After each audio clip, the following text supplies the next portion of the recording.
Welcome to day one of the two-day mini summit, Unscripted in the Age of AI.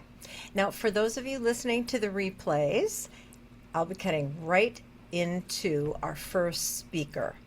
We'll be talking about complexity, ambiguity, and decision making when there is no clear answer, and the realization that your preparation does not help in certain high stakes situations. Oh, it makes you nervous just thinking about it, right? Our first guest, Joe Curcillo.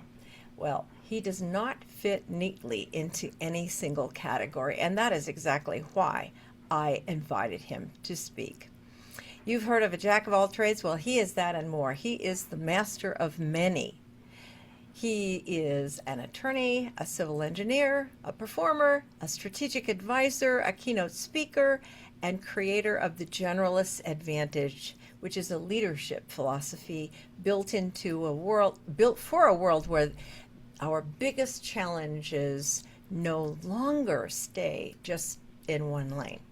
He's also the author of Beyond the Prompt, a book exploring how leaders can work with AI without losing human judgment and creativity and presence that matters most. Joe will talk today about how he blends practical strategy with real world experience across so many industries: business, law, construction, communication, human behavior, you name it. Today, he's here for us to talk about what it means to stay deeply human in a time increasingly shaped by automation, AI. Let's just call it noise. So, we're going to welcome Joe Curcillo. Yes. Thank you, Candy. It's great to be here. I love the idea of talking about a topic like leadership and being unscripted. I think that's awesome. I want to ask your audience, I want to ask you all out there a question. How many of you have ever looked around a room and thought, everybody else in this room knows what's going on except me? Maybe you've never said it out loud, but you felt it. We all have. You wonder if you belong, whether you have enough experience, whether you're qualified, whether somebody was eventually going to discover that you were faking it. The funny thing is, those feelings don't disappear when you become successful. They don't disappear when you become that person that people look to for answers. The fear stays because it's about getting things right. It's about making decisions to move forward because nobody has all the answers. The stakes get bigger and the uncertainty gets bigger right along with them. What I want to talk to you about is that with AI today, for the first time in history, answers are abundant. Answers are everywhere. People in a room are sitting there with information, data, they've researched it on AI, and they talk like they know what they're doing. But that's faking it. I have spent my life in professions where judgment mattered, where everything I did required me to make decisions. I was a civil engineer, then I was a lawyer. I was a businessman and a CEO, a restaurateur. I was on stage performing for the last 48 years. At first glance, they don't seem to be related. At first glance, people think my life was me bouncing around.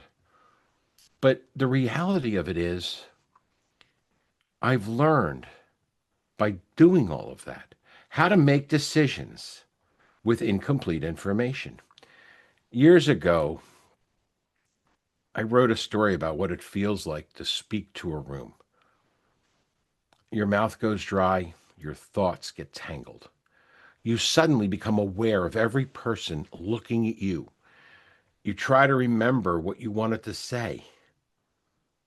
Then you worry that you might have made a mistake. Maybe you said something wrong. You're worried that someone's going to discover you don't belong there. when I give that description, most people think I'm talking about being on stage or I'm in a boardroom. Well, I wasn't. That is how I felt standing in front of a jury. I spent decades as a trial lawyer. The difference between stage and a courtroom is if you screw up on stage or you mess up in a boardroom, there's discussion. If you mess up in a courtroom, your client goes to jail for a very long time if you're a defense lawyer. And if you're a prosecutor, a criminal goes free. The stakes are that high. But I still felt that every time I was in that room. There were moments when I knew whatever happened the next hour was going to change someone's life forever, their freedom, their family, their future. The strange thing is, your body doesn't know the difference. Whether it's 12 jurors, 12 executives, or 12 people on Zoom, the fear is the same. The uncertainty is the same. And that's where I learned something important. Confidence is not the absence of uncertainty. Confidence is acting while uncertainty exists. Most leaders never felt ready. Most entrepreneurs never felt ready. And most parents, I assure you, never felt ready. But people moved forward anyway. Think about the last decision you delayed because you didn't have enough information. How much information would have been enough? That's not a rhetorical question because sooner or later, every leader discovers the same thing. The future rarely arrives with complete instructions. One of the ideas I wrote about in my new book called Hold the Horizon is very simple. You don't need a clear horizon to move forward. You need enough visibility to take the next step. Not certainty, the next step. Which brings me to one of my favorite stories. Most people know the phrase, jack of all trades, master of none. Usually it's presented as criticism. Obviously, I've told you about my career. I hear it all the time. I'm told, stay in a lane, pick a specialty, don't wander. What most people don't know is there's a longer version of that phrase, which is jack of all trades, master of none, but oftentimes better than one. And that is where I stand. Now, that story gets even better because if we look at jack of all trades, that phrase is connected to the kind of criticism that we think is bad. And that phrase was originally used as criticism at a playwright who was accused of sticking his nose into too many disciplines. An actor, a playwright, a stage director. Robert Greene wrote and called this man a Johannes Factotum, a jack of all trades, a Johnny Do-It-All. Well, the interesting thing is nobody's heard of Robert Greene, but everyone's heard of William Shakespeare. People have been underestimating generalists for a very long time. A few weeks ago, I was speaking to a room full of construction executives. At one point, somebody asked me a question about what's my favorite power tool. The room got quiet. It was clear that I was being tested. Hey, what would an ex-lawyer know about power tools? Well, I answered the question and explained why I liked Ryobi over DeWalt. But I said if I was in your shoes, I would like DeWalt. My Ryobis don't have to last as long because I don't use them every day. The audience laughed. And one of them said, oh my God, wait a minute. You actually know what you're talking about. What struck me wasn't a question, it was an assumption. They had already decided who I was, a lawyer, a speaker, an author. They didn't know. I grew up around construction. My father was a contractor. I worked construction. I inspected concrete. I inspected soils. I was a civil engineer before I was a lawyer. Most of us carry around experience that other people can't see. I ask you right now, what experiences do you carry that you don't wear on your sleeve? What have you done in your life that makes you who you are that people don't know when they first see you? You know, this reminds me of another story in my life, which is for years, I didn't paint. Not much, years. I think the last painting I had done was 1979. Yes, I'm that old. Anyway, right during COVID, I get a call from a friend of mine, Uri Geller. And some of you may remember Uri Geller was a spoon bender back in the 70s and a psychic. And whether you believe he's real or not, it's not the point. But the story for me changed an assumption I made about myself. He called me and said, "Why don't you paint again?" I had to wrestle with the fact that I didn't know how he knew I painted, but I started painting again. Today, my work hangs in places I never would have imagined. That lesson I learned was not about painting, it was not about identity. Sometimes the biggest limitation isn't capability, it's the story we have accepted about who we are. I think we're facing similar challenges with AI. Everybody wants to talk about prompt engineering, prompt libraries, prompt secrets, prompt hacks. I eventually wrote a book called Beyond the Prompt because I was frustrated with everybody writing prompts. Prompts are the least important part of the discussion. You're going to come up against people pulling information off of AI.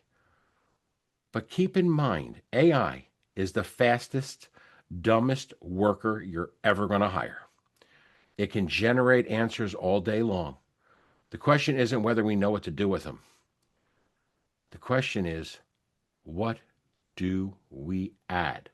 What judgment, what human behavior can we add to that information? That is where you shine based on who you have been throughout your life. AI can write a paragraph, it can summarize a report, it cannot live your life. It cannot sit beside a frightened patient. It can't comfort a grieving family.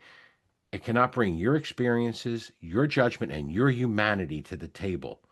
Those are the things that are becoming more valuable. So the next time you're in a room and you're hesitating to speak, you're nervous about speaking, let your humanity come through.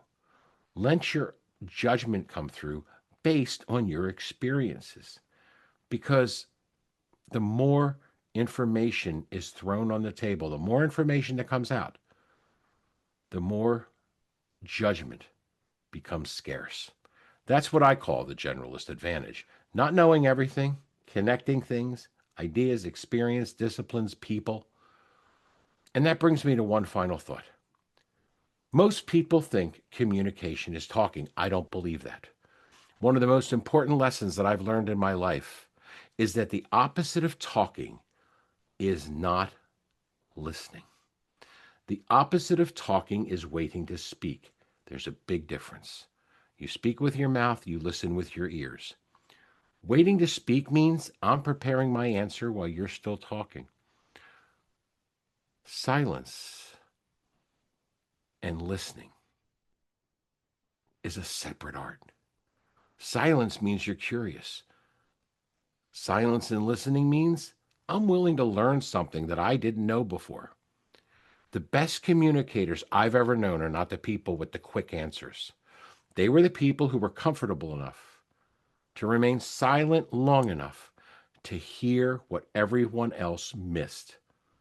AI will continue getting better at generating answers. That's inevitable. The question is whether we become better at asking questions, whether we become better at adding our judgment, whether we become better to listeners. Because every meaningful decision in your life and in my life does not begin with certainty, it begins with curiosity. The opposite of talking is not silence, it is waiting to speak. In a world where everybody has an answer, the people who will change things may just be the people who are willing to listen, learn, and grow. That is so true. That There is you so go. true. Thank you. That was Thank fun. you. Now listen, I got something to I have some questions. So well actually I had a few questions, but you really answered most all of them except for one. Yes. So just saying, for somebody who feels, as you say, unprepared or intimidated stepping forward, what is the first thing that you would say they should remember? They are who they are. and they should be comfortable in their own skin because nobody else in that room is you. And what you're bringing to that discussion, what you're bringing to that room is you. You're bringing to that room something no one else can carry. Your experience is your life and who you are. And that is where the answers are going to be. Excellent. You know, it reminds me what you said about listening, and we're going to be talking about that more tomorrow. But I'll just say that one of the principles of applied improv is listen to understand, and not just to interject. So that's a good one. And I know a lot of people talk about listening, but in improv, we give you exercises to practice it so that you're really good at it. So Yep. we'll be doing that tomorrow too. If you're not listening, everything falls apart Exactly. because Well, you don't. again, thank you so much, Joe. And Andy, thank you for having me. I'm glad I was here. I am too. Thank you. Thank you. Hold on just a second. Out in the chat, let's connect Joe's experience with your own communication patterns. Is there something that you'll take away from what he just said, a word or a phrase? Let's hear it in the chat. What can you say? It's super cool. It's awesome. Hobbies drive our passions, which fuel our values and help shape who we are. That's what makes us human. Yes. Love and action. Yes, that's Caritas. What else for those of you? What key word will you remember? You are who you are, and that's why you're in the room. Yes, you are uniquely you. And I also love the thing also that I remember is that you are not unworthy to be there. You are there for a reason. All right, here we go. I've never been anxious to speak in front of any groups, but I love the confirmation about speaking from ambiguity. Yes, it's better than perfection. Do it all the time. Thank you, Michelle. And Marlene says it's value of generalists and making decisions with uncertainty. Indeed. I'll comment. Can I, Uh-huh.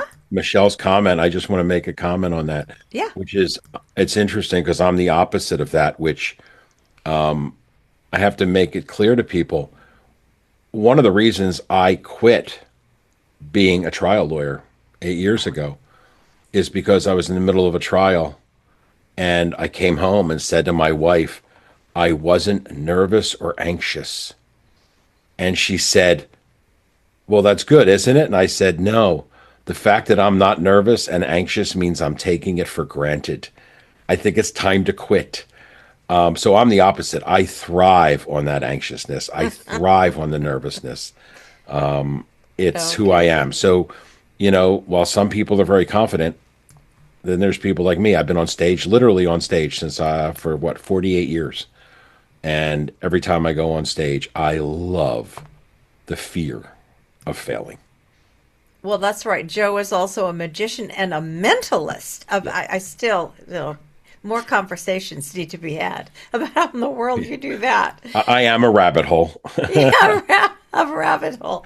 And the concept of listening to understand, not just to respond. Oh, yes, we're going to be talking about applied improv, and that's one of the principles right there. I thank you so much, Joe. We're going to move on because we have a lot coming. And remember, if you stay with us for 2 days, you're going to get a copy of Beyond the Prompt. All right, so now we've talked about some of human behavior and uncertainty and how pressure distorts your judgment and communication. And our next speaker, Jennifer G. Bates, has, again, a whole raft of degrees and things like that. She's just a star in the world of what I call getting things done. She spent her life making high stakes decisions with no safe option. That's like no net, right? And teaching other people how to do the same thing.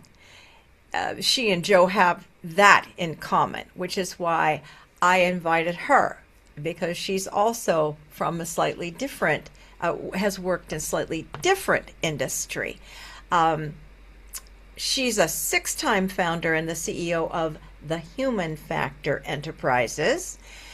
She originated Stakeholder Risk as a discipline within enterprise risk. And for 2 decades, she's advised CEOs and boards and all sorts of people from 800% valuation growth to smaller companies, just merging and acquisitioning and things like that.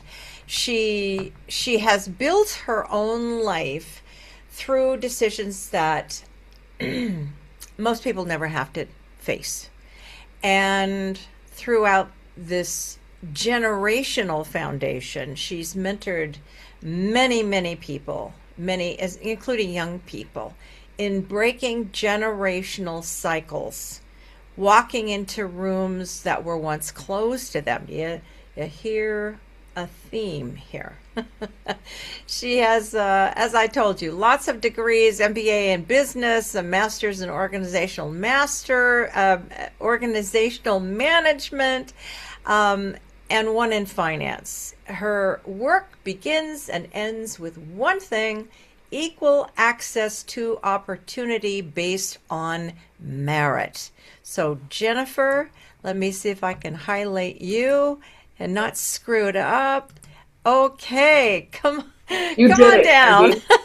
Candy. Okay, we're going to clap for that. I really appreciate the introduction, and I'm excited to be here and talk to everyone here. Just like Joe and Candy, I get nervous and I use my notes. So I have notes right in front of me, and I'll be using them throughout. And then I can't wait for the questions afterwards. So we'll see if I can live up to the introduction. Wait a minute. I forgot. Everyone welcome her. Yay! All right. Thank you. Go ahead.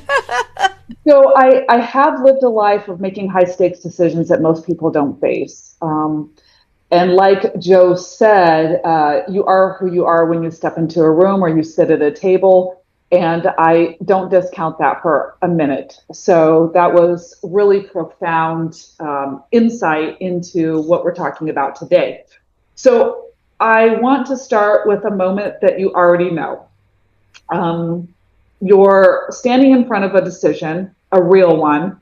There's obviously no right answer. And I'm sure everybody on this call has been in front of a decision where there's no right answer, depending on your definition of right. And if there were, you wouldn't be standing there. You would have already made a decision.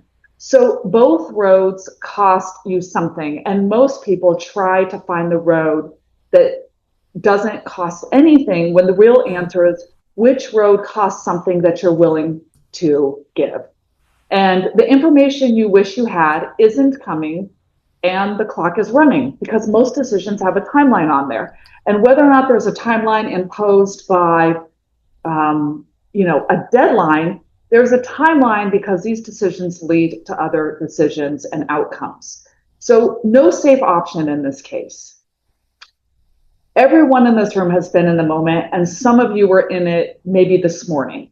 So we're spending these 2 days on uncertainty and also AI. And I think there's a quiet trepidation or fear or uncertainty under all of it, and that the ground is moving faster than we can stand on, because I'm sure everybody can feel how fast the ground is moving now. I feel it every single day. And the more I know, the less I know, and the faster the ground is moving.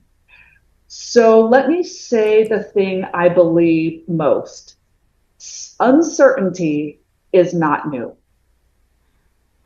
It has been around since the beginning of time. And depending on our roles in life, whether it's mother, father, business person, employee, etc., we felt different levels of uncertainty. And what's actually new is who has to do it now. I think because of this coalescence of where we live, everything is global. There's a lot of technology. We have access to more information than ever, and we're making more decisions than ever. Everybody is dealing with decisions that require this sense of uncertainty. Like Candy said, I've spent 2 decades advising CEOs, fiduciary decision makers, entrepreneurs, founders, boards, anybody you can name it, students in my foundation, through their highest stakes moments. And here's what I know that most people won't say out loud. The risk is always human, not technical.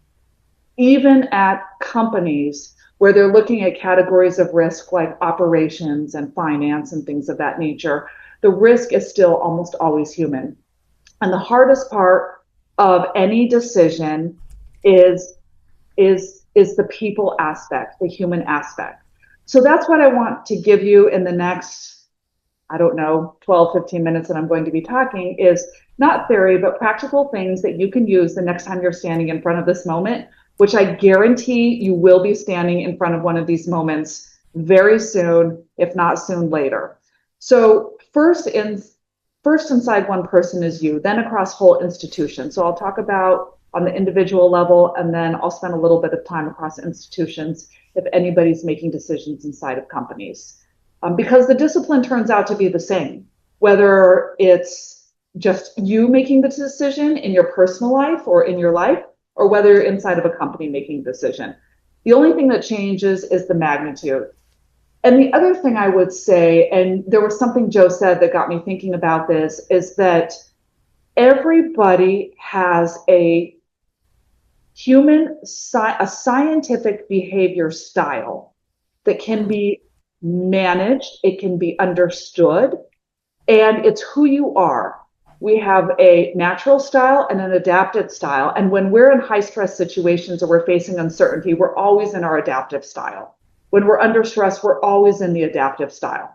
For most people, that differs from our natural style. And so one of the most important parts about people's behavior style, which is not personality, it's a literal science that we can measure, is how you approach problems and challenges. Everybody on this call has faced problems and challenges. I'm facing about 25 of them today that I'm thinking about or I have in my arsenal. And when we look at a spectrum, a continuum of how we approach problems and challenges, on one side of the continuum is reflective, and on the other side of the continuum is direct. So the reason why I'm bringing this up is because oftentimes we may find ourselves looking at someone who's dealing with uncertainty or looking at someone who's in a high stakes situation and thinking, gosh, I wish I could make a decision like that. I wish I was more decisive about this problem or challenge or what the solution is. But perhaps you're on the reflective side, either moderate, situationally, or, really strongly, and you need more information to approach a problem and challenge. You need more time to make the decision.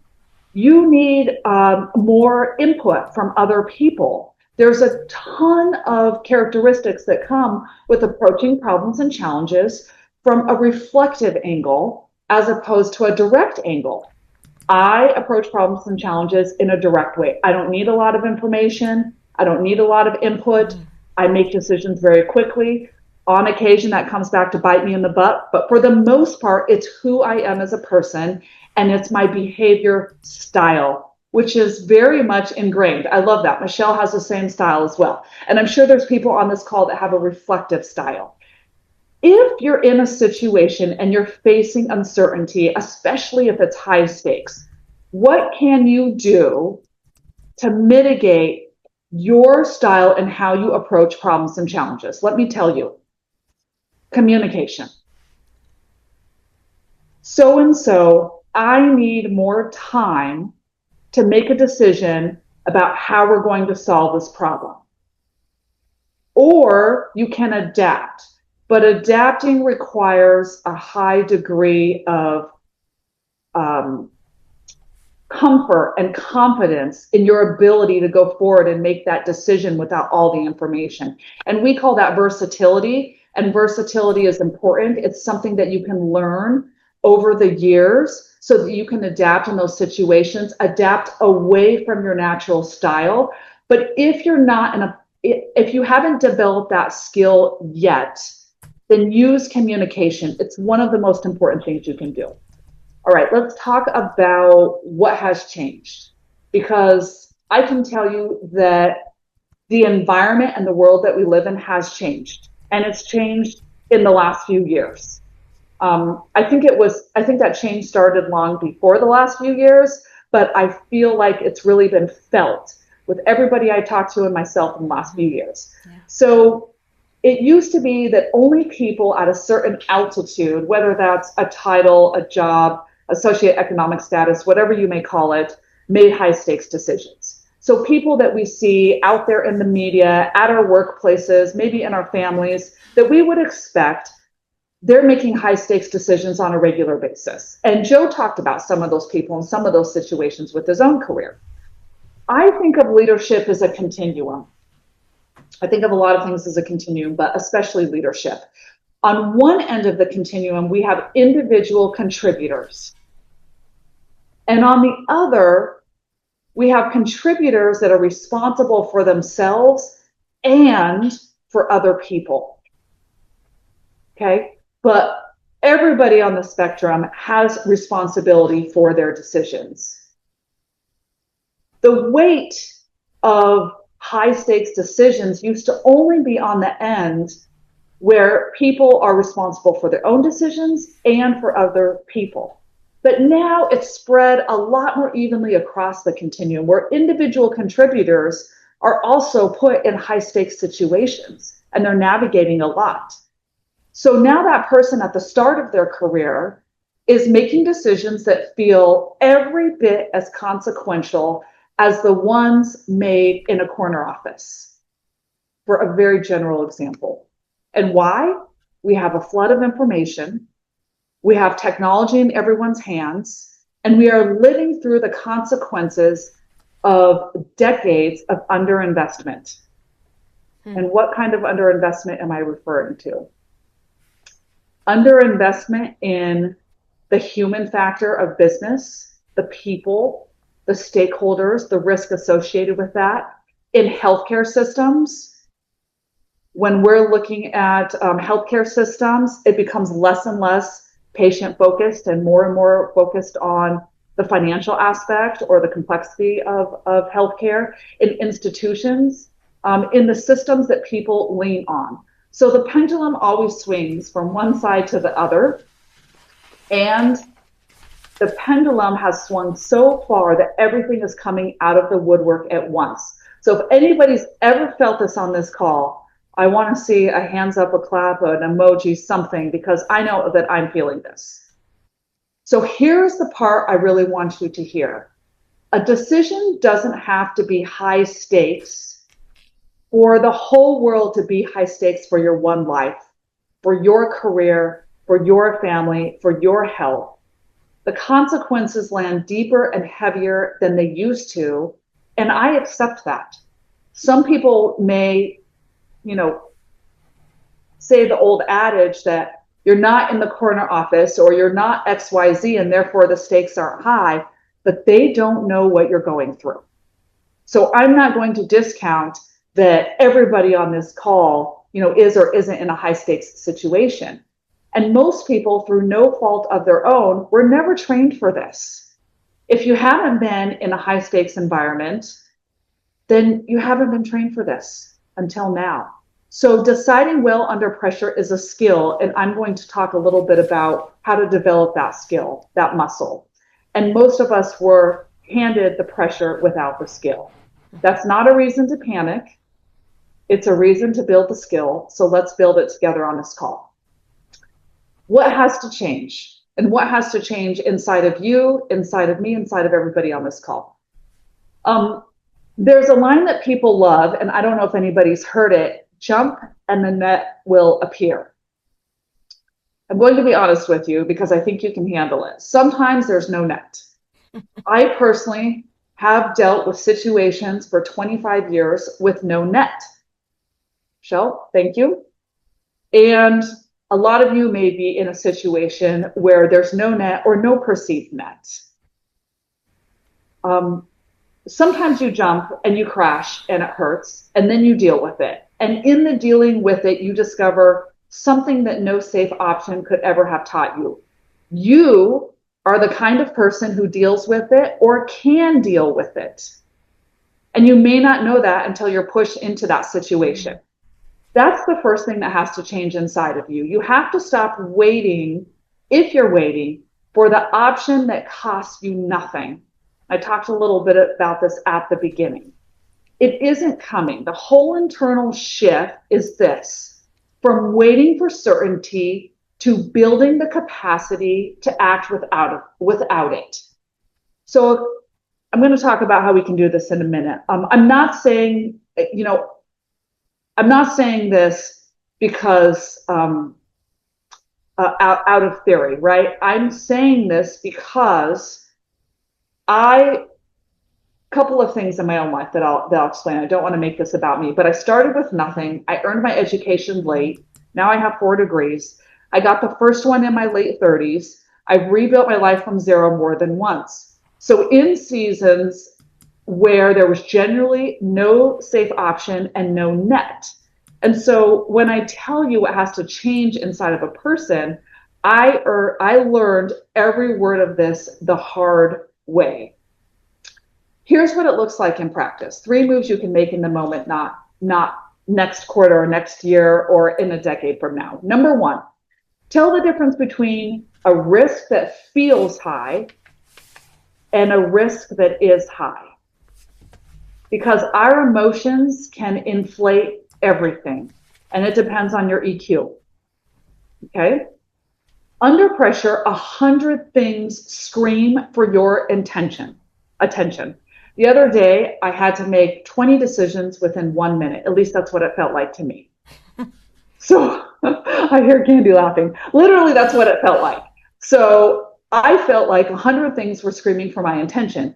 And almost all of them are noise wearing the same mask of emergency.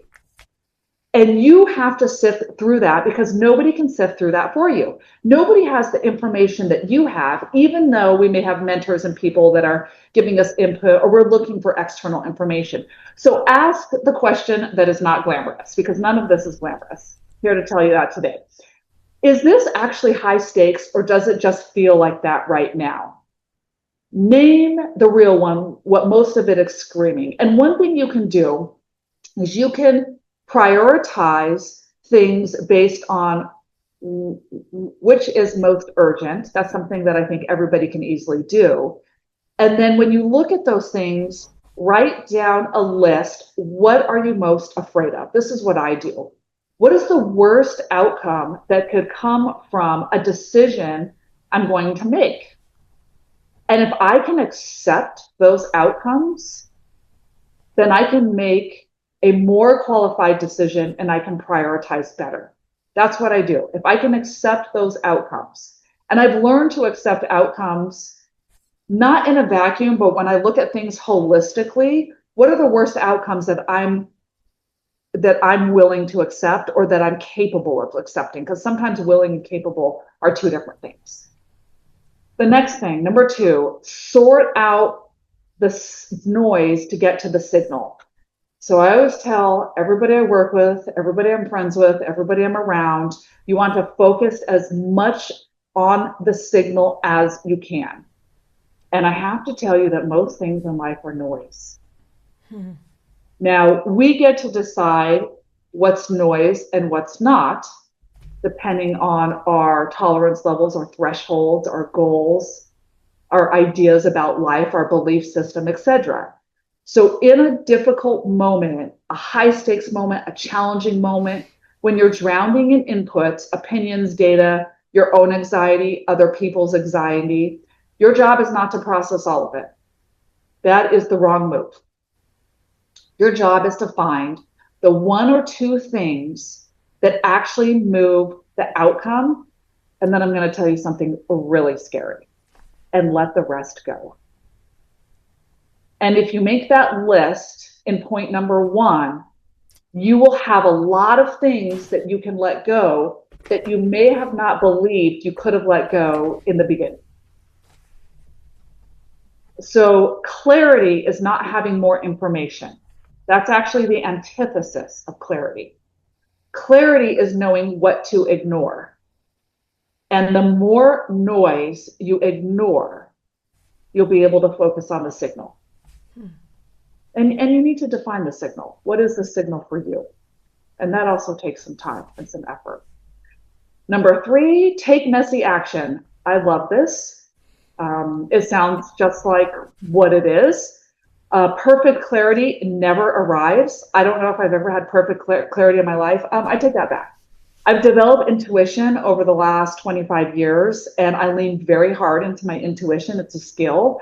And on occasion, I have an epiphany. And in those moments, I have really succinct clarity. And that's something that I believe everybody can develop because it has to do with neuroscience and cognition. And so anybody that's in tune with their thoughts and how they feel and what they're doing can develop this intuition. But for the most part, 95+% of the time, clarity never arrives. If you wait for it, the decisions get made for you. How many people have waited to make a decision and the decision got made for you? Mm-hmm.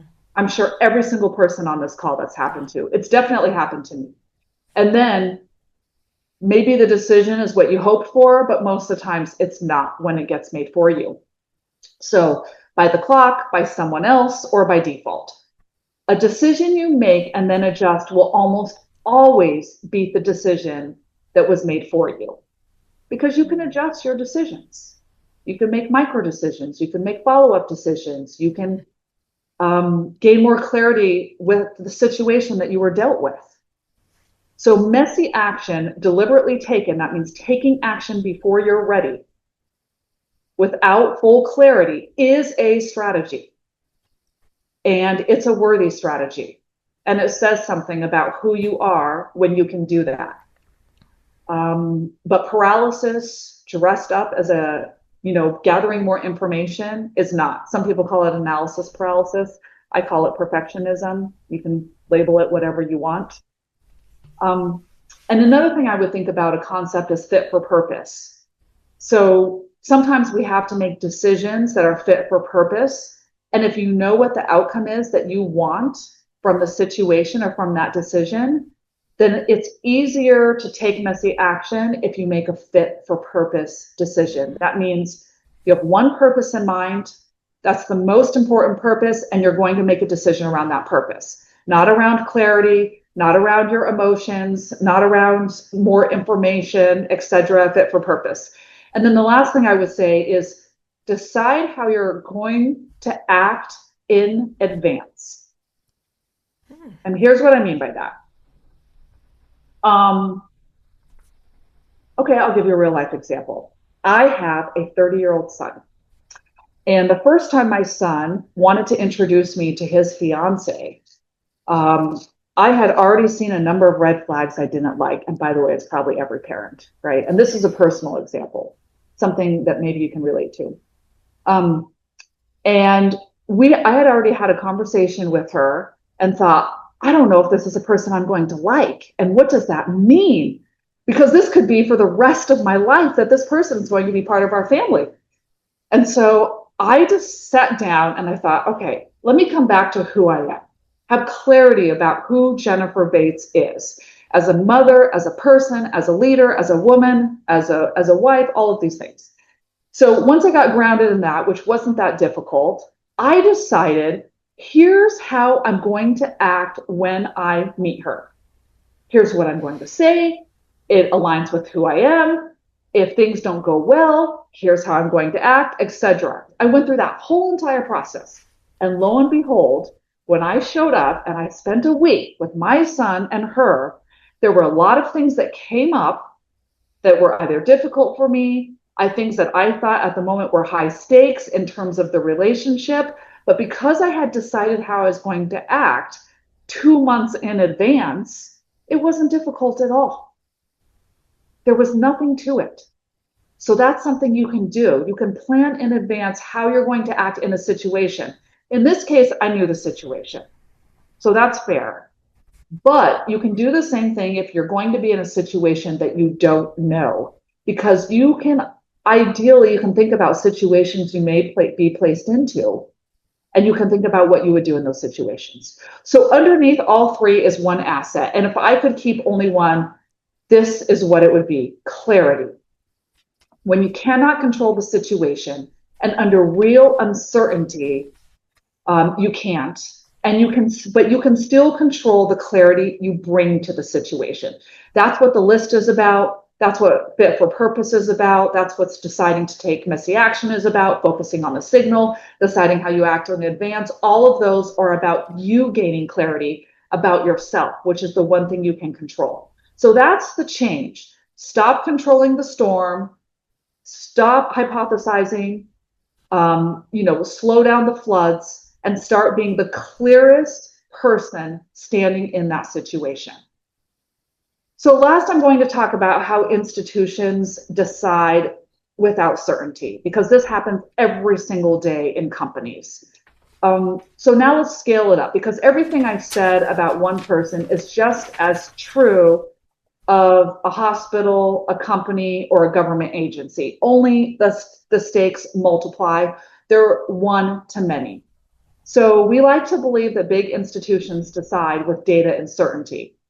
I'm an entrepreneur, as Candy said, and I always have this grandiose vision that companies with a lot more resources and bigger companies, they have an army of people, an army of data, and as soon as the CEO needs to make a decision, that army just runs up to them and says, look, here's all the data, it's all buttoned up, and now you know everything. But that's actually not the case, because these people are my clients. I work with them every single day, and they're my partners. They have just as much uncertainty as we do individually. So the best ones navigate risk in real time. And let's be honest, they don't always do it well. I'm not saying anybody does this perfectly or any company does this perfectly, but think of any large-scale emergency where the plan existed on paper and the response still broke down. Because even the most well-thought-out plans don't go right, and we have to accept that. Perfectionism is not a reality. I've learned that the hard way. The failure is almost never a technical risk.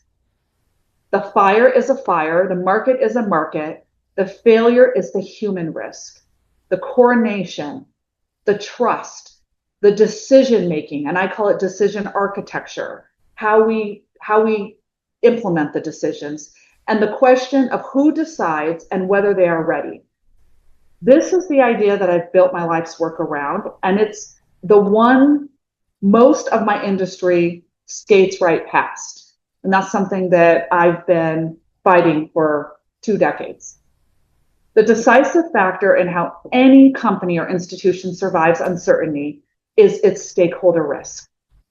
And that's the risk associated with alignment, how decisions are made, trust, power structures, authority, and the logic. It's almost too simple. And I laugh at this because it is so simple.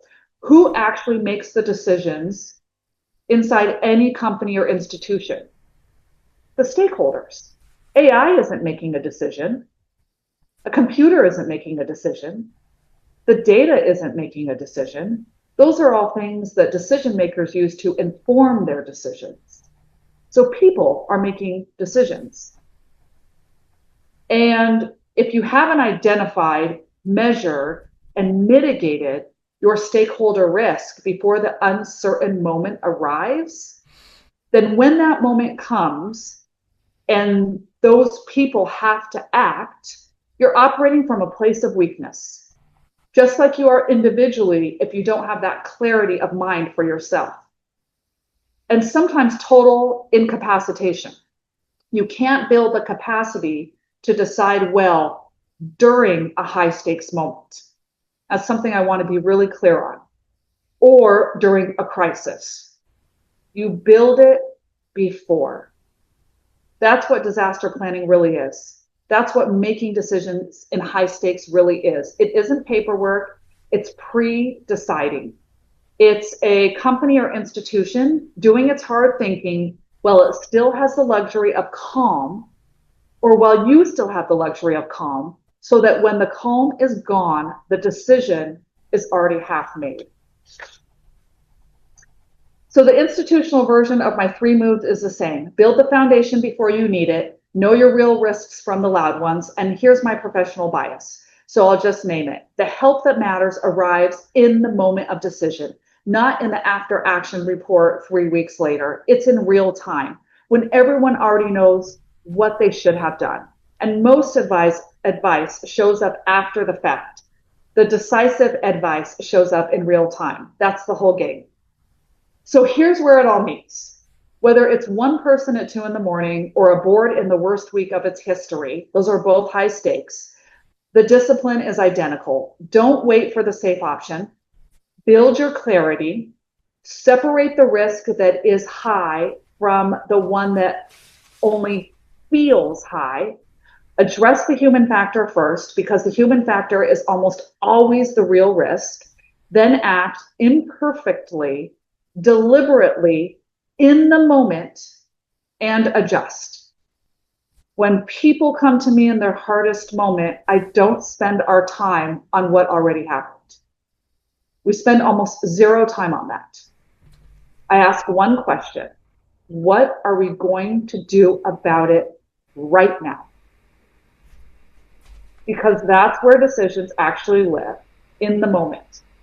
And for most of history, the ability to decide well under uncertainty was reserved for a small number of people at the top.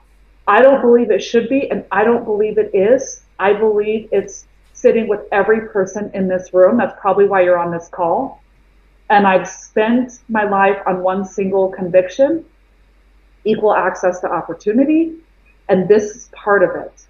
The skill of standing in the unknown and finding the next right move is learnable. It isn't a gift handed to a lucky few. It's available to you. It's available to everybody on this call. And there may not be a safe option, but there is always a next right move. So find it, make it, adjust. That's the whole game. And I appreciate you listening. And so, Candy, I'm going to hand it over to you. Oh, thank you very much. Thank you. Now, you've been talking about when there's no safe option, the clock is ticking. Jennifer, what would you say if somebody is facing such a risky decision this week? What's the first thing out of all those tips that you gave, the 5 things, what would it be? What's the first move they should make? Trust yourself. Trust yourself. When you think about, I'll give you an example. When you meet someone new and you're making a decision, let's say you're going to hire them, or you're thinking about developing a friendship, or you're thinking about bringing them into your life, what is the first thing you do? You do research. At least that's the first thing I do. So maybe you Google them, you look at their resume, you call references, you ask people around about them. So if you're doing all of that, what do most people do? Most people base their decision about that person off of the research that they did. I say that's the wrong move. Every relationship I've ever fostered in my entire life, while I've collected information and I've considered it, I've made the decision based off of my own judgment. So why don't most people do that? Because think about what it would take to do that. You have to, first of all, trust your own judgment that if this person or this partner or this company or whoever it is comes into your life, that it could go wrong. That something could happen, that you could get hurt. All of the negative things that come to people's minds based on their own belief system. For everybody, it's something different. And I can't determine what those are, but everybody has different thoughts. Well, if you base it off of external information or information you collected, then you're not responsible for any of those things happening. If you base it off your own judgment, then you get to say, I let that come into my life. It's my fault. There's something wrong with me, and I could have prevented this. None of that is true. So the very first move you can make is decide in the very beginning how you're going to act, which is, I am Jennifer Bates. I am a capable person. I'm a competent person. I can accept what comes my way, and I trust my own judgment. Mm. That's the very first move that people need to make when they're in a high stakes situation, because you might get the call wrong. I've gotten so many calls wrong. I always say people, I have an Encyclopedia Britannica, I know I'm dating myself, of failures. And I have a very slim book of successes. It's like just a tiny little journal of successes. But all of those failures got me to the successes. And that includes decisions too, not just companies. So, so is the risk actually this high, or does it just feel this high right now? If you can develop your own judgment and trust in your judgment, you'll have an easier time making that decision. Because when you're in the pressure, when you're in the high stakes moments, it's very hard to make those decisions. And then you do the part people resist. You act before you feel ready.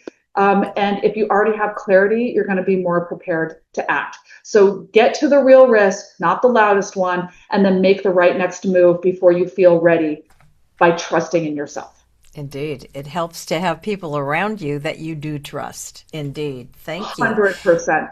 But now I'm going to ask people again, would you, understanding the versatility and adaptability that she was talking about, would you put in the chat a word or a phrase based on what Jennifer has just shared with us that you're going to take away? You're in good company, says Michelle. Yes, about the the Encyclopedia Britannica of mistakes that we've made. What are some of the things that stand out to you? I'll tell you some of mine is besides trust yourself, but the clarity of how you are going to show up.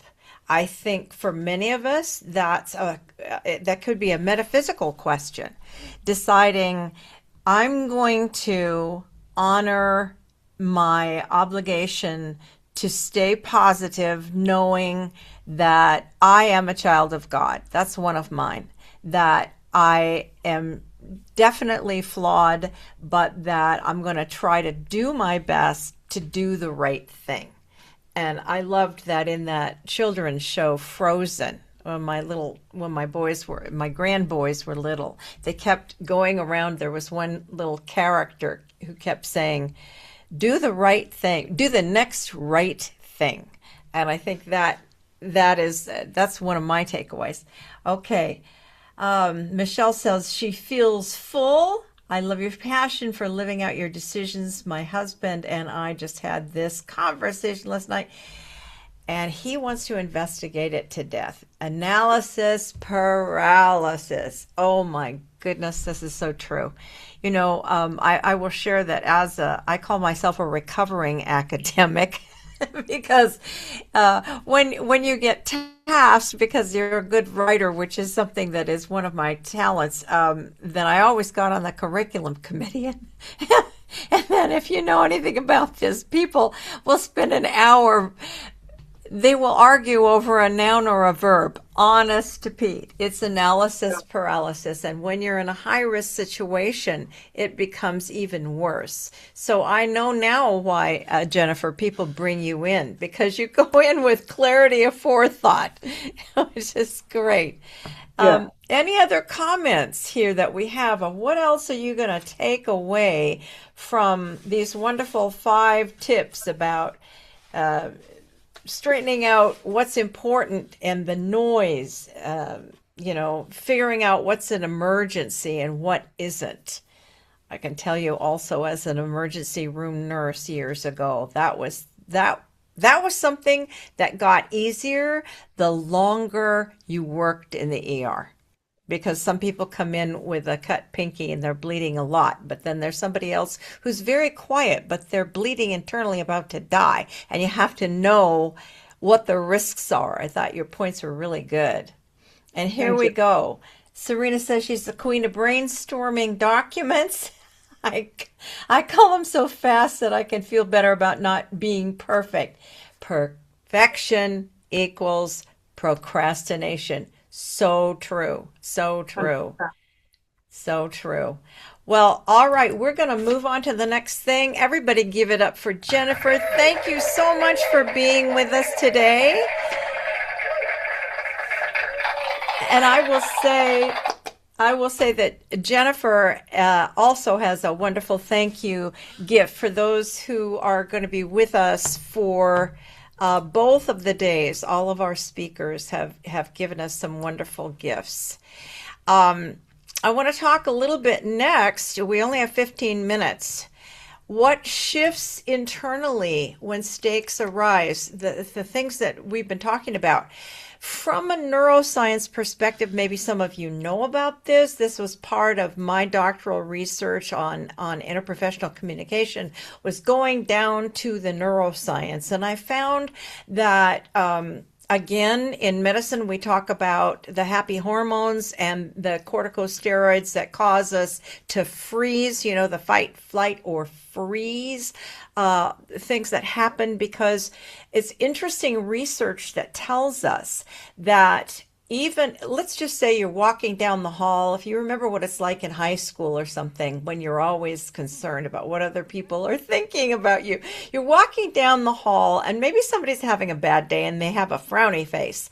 If they happen to look up at you, or even if they look at the window next to you, but you perceive that their frown, their bad, whatever negative vibes are coming your way, those corticosteroids will be released. And to a greater or lesser extent, you will feel, thoughts that maybe even give rise to that imposter syndrome. I mean, it's different than, let's say, you're in a fender bender or a really bad accident. Boy, immediately it's panic. It's the deer in the headlights. Often your short-term memory goes. All of this now, the research has gotten down to a real science about how we react. And that's how we react in uncertain circumstances, depending upon, as Jennifer brilliantly pointed out, the continuum of risk and what we may be making individual decisions. For instance, I like your point, Jennifer, that you said that these days it seems to be even more risk at an earlier age. I know my one grandson just graduated from 8th grade. And oh my gosh, there's so much talk already about what college he's going to go to and what sports he's going to accelerate in, and all of these different, and what he wants to be ultimately when he grows up. Boy, I can tell you, because I'm old, it wasn't even assumed that I would go to college. That I didn't come from money. That was not an assumption in my day. And so what we know also, the opposite is true, that if we perceive somebody's going around smiling, they're in a happy mood, they're positive, and they look at you, and it's really not about you. It may be that there's something really great just happened in their day. We get the happy hormones released in our body because we are social creatures. Which brings me to one last point, and that is about the left brain and the right brain. There's a lot been written about the left brain is linear, the right brain is more abstract. And in my research, both as I started out, my first degree is not in nursing and healthcare, it's in acting, and I continue in that vein. Like other people here, I do more than one thing, and what I learned is that you sometimes know what you want to say, but you hesitate to say it. What I'd like to know in the chat is how often in your mind do you think you know what you want to say, but you hesitate to say it? Let's say on a scale of 1 to 5, 5 being really a lot, 1 being not very often, how often do you know what you want to say, but then you hesitate to say it? Let me see some numbers in the chat. I get some 2s here and 2.5. Michelle says it pretty much always. Okay, so some people are still holding back. Well, all right. Well, then I think it begs the next question. What, just something off the top of your head, what triggers those situations where you hold back the most or most often? Let's put it like that. Show me some phrases or some words in the chat. How does that show up for you? Like every time I know my dentist tells me, when I say, I'm so happy to see you, and he said, I'm so glad you're happy to see me. Most people have the opposite reaction. It makes him, he said, a lot of dentists are very depressed and the suicide rate is high because everybody's negative when they come to see them. Okay, what do we have here? We have, oh yeah, well, thank you, Jennifer. Worried about the future, right? Uncertainty. Really hold back when it doesn't matter, or I don't care about the outcome. That's when you I only hold back when it doesn't matter. Or if okay, well, you have a very open outlook. Thank you, Michelle. Serena says the reaction from the room, it depends on the person or the crowd that you're speaking to. Totally understand that. Family reunions or something like that, right? You remember the old Irma Bombeck? She's long gone, but she wrote a great book called Family, the Ties That Gag and Bind. If you need a good laugh, you know, look that one up. Michelle gets into trouble often. Oh dear. And Julie says, to be sensitive to the situation, I tend to be direct. Okay. Well, I agree with most of you. I think it really does depend. But what I'd like to do, my training and what I promised that this would be about, aside from the wonderful speakers that we have here. Lost it. All right. Well, then we'll move on to the next thing. What I was going to show you, and you can do this later, is when I'm working with people to learn how to step out when the net isn't there. That's essentially what we do in improv. And when I teach applied improv, we have a lot of the same principles. One of them is that echoes a lot of what Joe and Jennifer have said today, is if you go in with a decision that you're okay, you're capable, and I'm going to go in with a positive attitude. I'm going to make my partner look good. That is, I'm going to listen well. I'm not just going to pre-plan what I am going to say. I would like to say that considering that situation, let me just ask real quick in the last time that we have. Think of a situation where, let's just put it this way. Think of a situation that you've already thought of that you tend to hold back.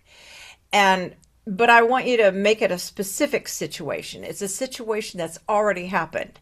When I did this exercise with myself, I thought, well, there's so many, but I had to pick one. Pick one situation. Let's just say in the near past. Considering that situation, if you have a piece of paper, write down the sentence that you wish you could have said. I'll just give you 30 seconds to do that. Write down one sentence. What do you wish you could have said at that time that you did not say? I should have music to play right here.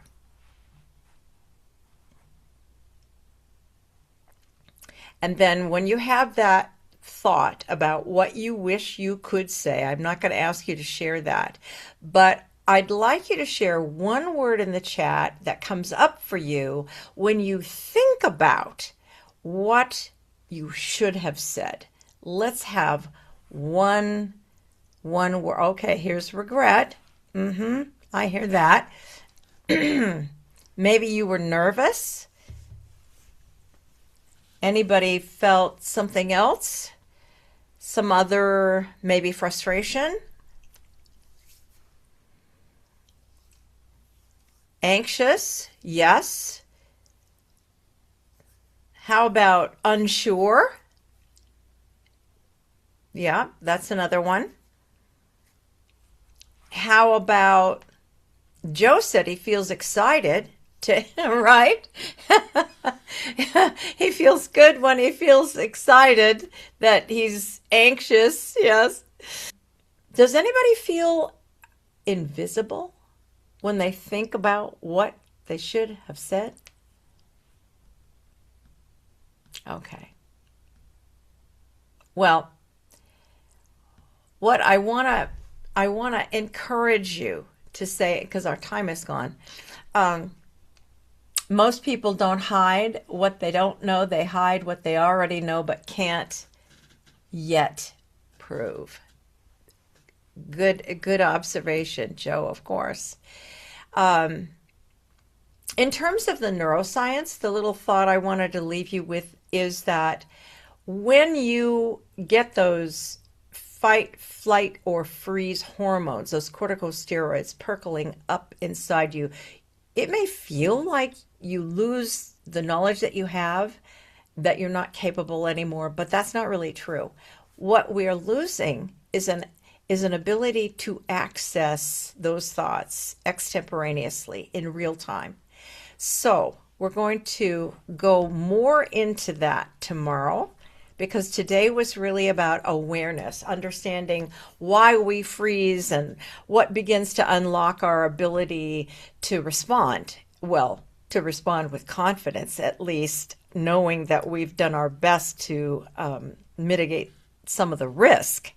And tomorrow, we're going to have another, I don't know if she's still on. I can't see everything. We're going to have another speaker from a different industry, my friend Darlene Kunha, which she comes from healthcare, another nurse like myself.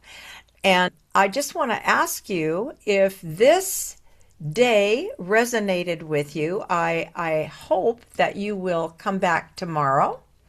And I hope that you will invite others. Tomorrow also, I will invite you to complete a strategic communication confidence profile to help you understand your own patterns of communication and identify where you want to grow, because there is access there is access to strengthen your communication under pressure. And thank you, Jean. And a special thank you to both Joe and Jennifer for being with us today. And remember, your special thank you for the gift of the 2 day of attendance is all the additional resources and opportunities that our speakers have provided for you, which will be available to you after the summit. So thank you all for being here today, and we will see you tomorrow, same time, same station. Thanks a lot. Thank you, Bye now. Candy. Take care. Thank you.